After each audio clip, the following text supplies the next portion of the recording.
What's up guys, welcome back to the channel, and today I'll be bringing you a brand new Road to Daytona video. Today's probably going to be my last Road to Daytona video because obviously for 500 is tomorrow. I will be doing a watch along to that guys, so if you're keen in hopping in the stream and chatting about the race to me, go into the description right now, hit that link, hopefully it'll open a new tab. If it doesn't open a new tab, just watch this video first. Go and like that stream guys, I'll be live I think 10 minutes before the race. We can chat before and then we can get into the race together guys. Obviously I won't be showing footage on screen, but I'm very keen for that. Now, today's reaction suggested by Hoang, I believe that's how you say it.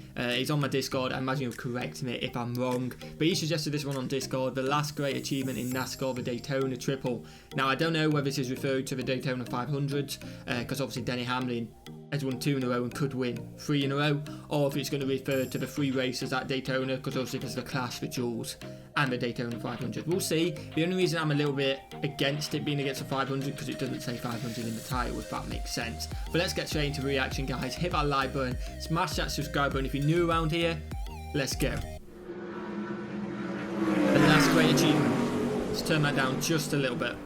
Today, the cement of NASCAR is pretty much set. Most of the all-time records were set decades ago and have remained etched in stone ever since. On top of that, it seems like all the major feats in the sport have been obtained as well. 7 championships is pretty much the limit of what any driver is capable of. 200 wins in the top division will never be surpassed due to rule changes. 13 wins in a season is all but untouchable in the modern era. And it honestly seems like there are no more dragons left to slay in the NASCAR landscape.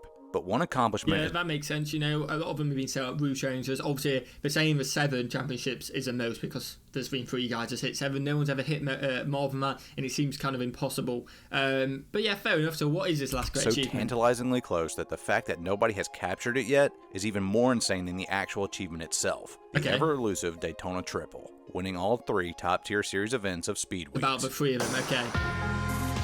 Wow. So many people have come first, second as well. Oh, you're good. If you're Ken, you're absolutely good. I believe that's Ken off the day as well, racing back when Dale Earnhardt did. Dale Earnhardt first and 14th. Good.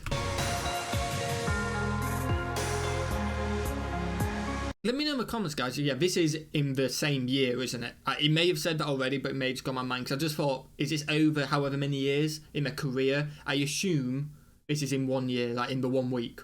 Let me know, guys. I assume that is the case.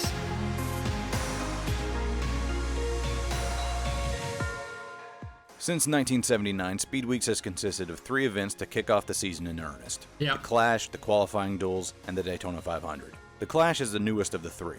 Originally billed as the fastest race of the year, it was a 20-lap invitational race in which all the pole winners of the previous year would compete against one another in a dash for cash. $50,000 to the winner, a stupid amount of money for such a short day at the office, reminiscent of Saturday Night Fever. But people enjoy it, don't they? So it's worth it. If people watch it, they're going to get paid. Get your money, man. Features at local short tracks all across the Southeast. Needless to say, it was an instant hit. Since then, the rules of who is invited and the format of the race itself have changed a lot. But the basic purpose of the race still remains the same. Get a bunch of fast and fearless drivers, dangle a big cash prize in front of them, turn them loose, and just see what happens. The qualifying races, known as the duels, have been around since the Daytona 500's inception in 1959. With so many drivers showing up and trying to make the field, qualifying races were run to determine who got in and who had to go home. Your starting position in the duels were set by single-lap time trials, and the duels were at first 125 miles, but are now 150 miles. Duel 1 set the inside column, and Duel 2 set the outside. The top 2 from time trials were locked in, but everybody else had to finish inside the cutoff line. The field size, how many lock-ins are available, and other rules of the qualifiers have changed over the years, but needless to say, the qualifying races are filled with a lot of drama, as guys with slower cars try to use their technical mastery and savvy strategy to get into the main event. Yeah, that makes sense. The Daytona 500 on Sunday is the crown jewel event not only of Speed Weeks, but of the entire year. And again, we will be doing that live stream. I'm very, very keen. I haven't seen the duels as yet. I will check them out before the stream, because a few guys have told me they're good. I won't be doing a reaction video to that. But the Clash, talking about the Clash, that's a fantastic finish. Kyle Busch, I don't know how much money you get nowadays for it. I imagine it's probably a little bit more than 50 grand because that was a while ago, or maybe he was saying nowadays. Let me know in the comments, guys, but still 50 grand for him would not too bad. I'd take it. Historically, it is one of, if not the highest paying race event of the season, as well as being the most viewed. Safe to say the Daytona 500 is a big frickin' deal. You win a couple of those and people are already talking about Hall of Fame status. Imagine but since the Clash was row. introduced in 1979, no one has won all 3 in the same year. It seems pretty easy. It is same year, okay. Compared to some of the other records already set in NASCAR. Richard Petty won 10 races in a row in 1967. Wow, Jimmy the Johnson king. won 5 championships in a row from 2006 to 2010. So winning 3 races in 2 weeks should be a piece of cake, right? Especially considering that all 3 events are run on the same track within 8 days of one another. Hell, historically speaking, it's actually pretty common that guys run the same car in all 3 events. Yeah. So why has nobody pulled this off yet? Honestly, it seems like the achievement is almost cursed in some way. The absolute kiss of death going into the Daytona 500 is to have won the Clash and your qualifying race beforehand.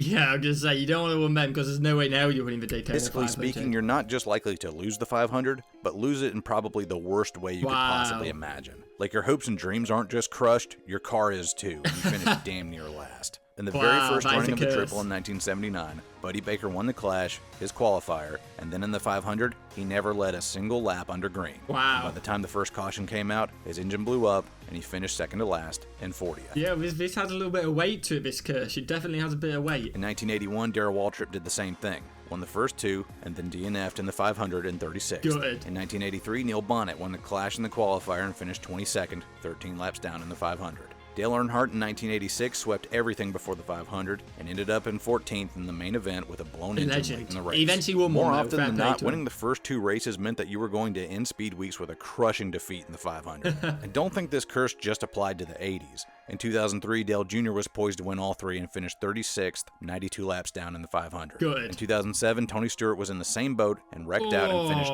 dead last. My only solution for lifting this curse is to either be Dale Earnhardt, Ken Schrader, or Denny Hamlin. In 1989, Ken Schrader won the first 2 but finished second in the 500. In 1991, 93, and 95, Dale Earnhardt finished 5th, 2nd, and 2nd respectively. In 2014, Denny Hamlin finished second to Dale Jr. Now, while these guys did have as close to a perfect speed weeks as anybody ever has up to this point, with that comes its own sort of hell.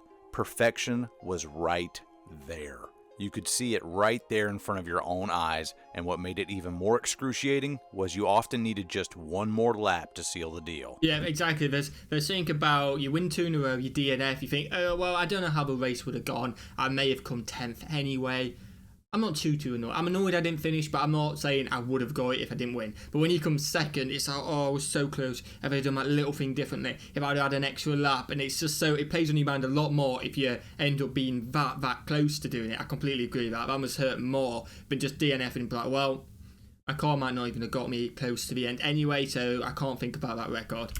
In 1989, Darrell Waltrip won the 500 in his 17th attempt, and he did it on fuel mileage. As soon as he took the white flag, the engine began to sputter, but would always come back just long enough for him to remain at speed. He took the checkered flag on fumes. What's even crazier about that win was the only reason he was able to pull it off was because NASCAR had confiscated his carburetor in pre-race tech inspection. So in his haste, Darrell Waltrip's crew chief, Jeff Hammond, put on a carburetor that produced less power, but also consumed slightly less fuel. Okay. That, combined with Darrell's wife Stevie begging Jeff Hammond to make the call to go for it on fuel, are the only things that kept Schrader away from the record books. Wow, what a great spot. Begging.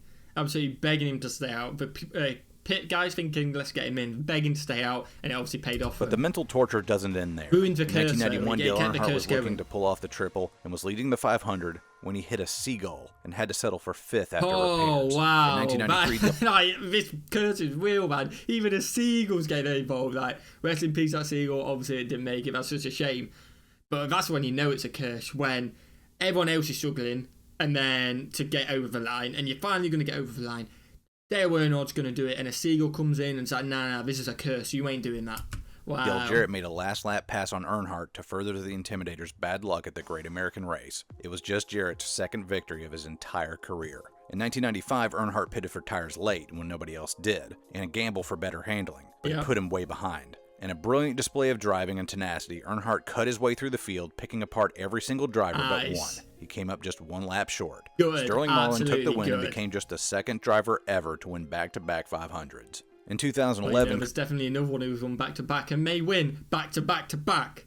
check out my watch along to see if he does it. I'm keen, guys. I'm very keen. Busch had been shuffled around to the 22 team to utilize his champion's provisional, but he wouldn't need it. He won the Clash and the Duel, but finished a distant 5th to Trevor Bayne, who became the youngest Daytona 500 winner in history. Oh wow, that's pretty cool. How the curse works. You either crash out and go home early in disgrace, or you watch perfection slip right through your fingers in some unimaginably improbable way. And he's good. What should have been your greatest achievement usually becomes someone else's landmark victory. In some cases, it can send your entire career into a tailspin.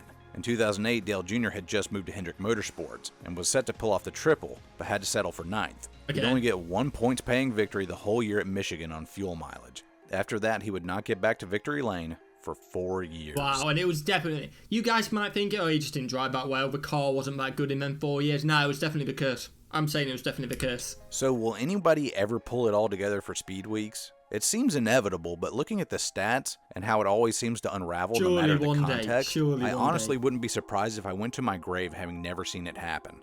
Think about the guys who had a crack at this. Dale Earnhardt, Dale Jr., Neil Bonnet, Darrell Waltrip, Buddy Baker, Denny Hamlin. All these guys are either in the Hall of Fame or soon will be. They've got hundreds upon hundreds of wins between them, but not the 3 that count. Now, do we have any likely candidates in the pipeline nowadays? Sure, there are some qualified drivers who could wrap it all up, but it's also worth noting that nobody's been in position to do it since 2014. Denny Hamlin is going for 3 Daytona 500 wins in a row this year. That would be absolutely nuts, and to pull off the triple in the same year would be a fitting way for this curse to be lifted. Holy, just imagine. I know it hasn't happened. It's impossible for it to happen now. Kyle Busch obviously won the Clash. I can't remember why I didn't think about it. Kyle Busch obviously won the Clash. I'm not sure who won the Duels. Like I said, I haven't checked them out yet. But imagine if that was the case. Going into this, if it had won the Clash, everyone was like, oh. And then if it won the Duels, it would have made Sunday even bigger. To win 3 in a row and win 3 in 1 week. That would have been incredible. But it hasn't, so let's carry on. But the Clash in 2021 is no longer on the Daytona Oval. They're running the infield road course this year, and that shakes up my prediction. Hamlin has just 1 road course victory at Watkins Glen in 2016, but he did manage to finish second at the Daytona road course event last year. However, my money is on the man that actually won that race, the defending champ, Chase Elliott. Chase has emerged as it was around there. He almost got a payout then, but the road course it didn't get done. He got crashed. He's won the last 4 road course races in a row. On top of that, he's won at Talladega, another super speedway like Daytona. He's also won his dual race twice in 2016 and 17, but the 500 is a different beast for him. His best finish in the Great American Race is 14th. His average finish is an abysmal 23.6. His body of work up to that point is fantastic, but the main event is his Achilles heel. But who knows, maybe winning the first 2 events will put enough pep in his step to keep him out of trouble and see him walk away with what has to be one of the last great achievements still left to claim in NASCAR. Or maybe an unlikely hero will emerge to take the glory sometime down the road. Well, I don't think Kyle Busch won the Duels. I don't think he did, so I think it's impossible to win the triple this year. But still, maybe next year. Maybe we'll be sat here again next year saying the exact same stuff, and it may happen. We'll see. Only time will tell. But Chase Elliott definitely hasn't done it. Slap Shoes, thanks for watching. Slap Shoes. Until next time, y'all take it easy. If you like the music used in this video... What an absolute legend. Thank you, Slap Shoes, for making that video. Thank you guys for checking it out. I hope you've enjoyed this reaction, guys. One day to the Daytona 500. Make sure you go to that link in the description, guys. Check out the stream. Drop a like on it. I'll be going in every so often, so if you guys drop a message, I'll pop in, I'll reply, and you can pop in later on, just see. Or you can just wait till tomorrow, guys. I'd really appreciate if you did that. Hit a like on this video as well. Who do you reckon's winning it? I've got Kevin Harvick, and I'd say if Kevin Harvick doesn't win, even though a lot of people don't like Hamlin, I think it would be quite fitting and incredible to see him win 3 in a row. Whether you like him or not, it's still an historic moment. So as a neutral, I'd probably say it'd be pretty cool if he won it after Kevin Harvick, because that was my prediction, but we'll see. Let me know in the comments who you guys think are going to win it. Have a fantastic day, and I'll see you in 24 hours.